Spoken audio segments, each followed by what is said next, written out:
Hello everyone, how to Totes back with another new video, and in this video I'm going to share with you how you can send messages in any table or room in Hilokal language exchange app. For example, when other people is speaking, but if you want to send the message, emoji or other things, so you can easily do this thing.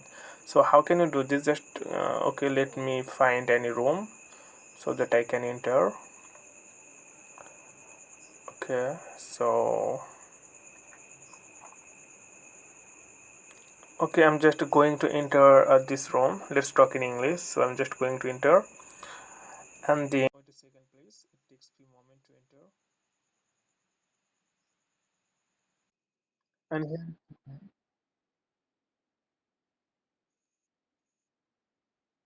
so you can see the room. But if I want to, they're talking, they're speaking. Okay, but I want to talk. Like I want to send the message. So you can see it's message. You just simply click on that.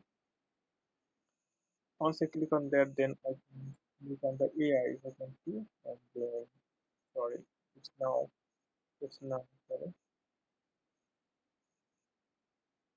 Then I can type